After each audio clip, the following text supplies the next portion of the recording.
Before we jump into some heavy-duty Algebra 2 and multiplying rational expressions, let's get the big idea, right? Here we have multiplying two fractions. Those are rational expressions, right? They're ratios.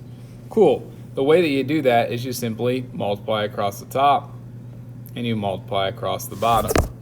Then you can simplify that fraction. Cool. Now, what if there was another way to do that? Well, there is. It's called factoring. What if instead you took your 6 and you factored it into 3 times 2? What if instead you took your 4 and you factored it into, well, 2 times 2, 4 times 1, whatever you want, it doesn't matter to me.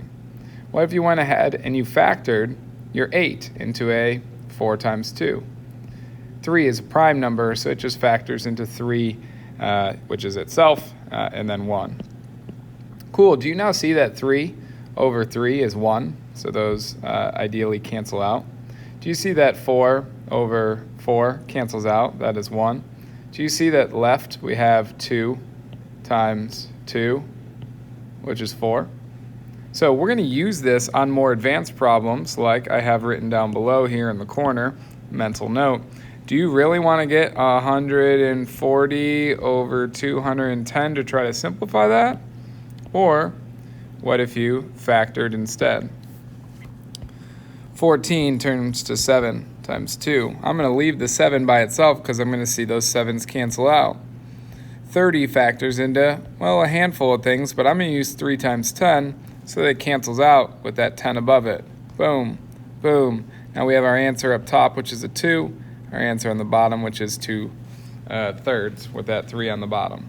We're going to use that idea as we go to Algebra 2, so let's go to Algebra 2. Yikes, this looks tougher. But can we factor it? Yeah, I believe in you, right? Let's go ahead and set up our fractions, keep them the same. I see a greatest common factor of 2 on the top. 2 times x still gives me 2x. 2 times a positive 5 still gives me positive 10. I have the same problem. It's now just factored. 2x is 2 times an x. 7x squared is a 7 times x times x. You just break it up. X plus 5 doesn't factor. We're going to have to go ahead and treat that thing as a whole entire group.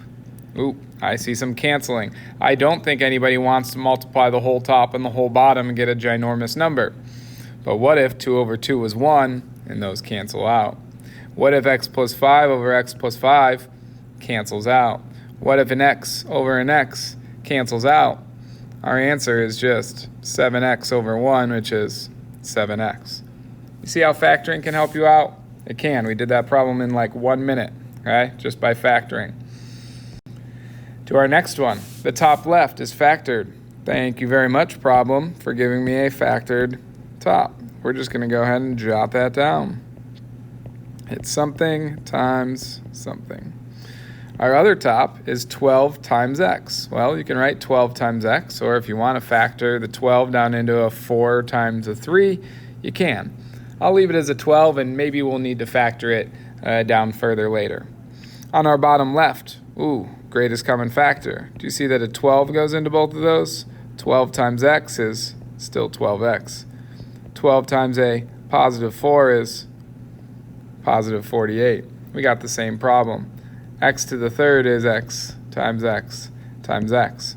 Instead of multiplying these across, which I doubt that you want to do, let's go ahead and factor. I see an x plus 4 and an x plus 4.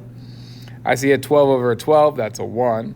I see an x over an x, that's a 1. And anything times 1 is itself. So what do we have left? On the top, we have an x minus 3, whether you want to put it in parentheses or not. And on the bottom, we have x times x, which is x squared. Cool. Am I really doing much multiplying? No, I'm doing the opposite. I'm factoring, and that helps me cancel out so I don't have to multiply some huge numbers. Unfortunately, in this next one, we've got some polynomials, some quadratics, some x squared. If you want, you can go ahead and factor this one with the box method. I like that. X squared, 7.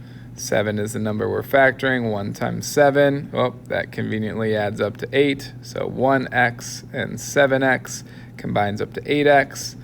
Now we can actually factor the sides.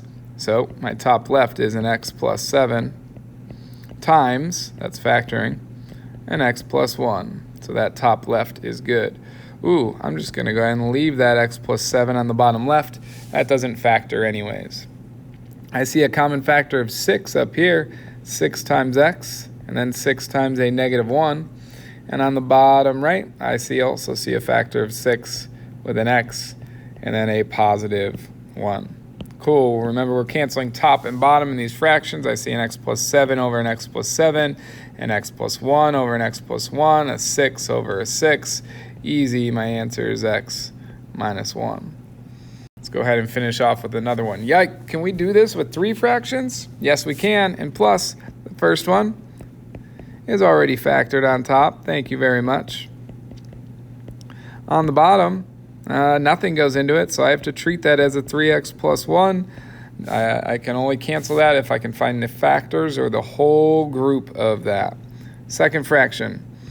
Ooh, I see a 4 as a greatest common factor. 4 times 3x, and then a 4 times a 1. 4x squared really means 4x times 4x. If you want, you could put the actual little multiplication signs in between each of those. So it's 4 times x and 4 times x. And then over on the top right, we've got an x. And then I see a common factor of 4 again with an x plus 1. Sweet. Let's get to canceling. I see a 3 on top. Ooh, I don't see a 3 on bottom. I see an x plus 1 on top and an x plus 1 on the bottom. I see an x plus 4 on top. I see a 4 and an x, but that is not the same factors. It's got to be the same exact factors. So let's see. I do see a 4, and a 4 there is a factor. It's 4 times. 3x plus 1, 3x plus 1. I got another x. I got another x to cancel. Let's see what we got on top. We got a 3. We got an x plus 4. That's it.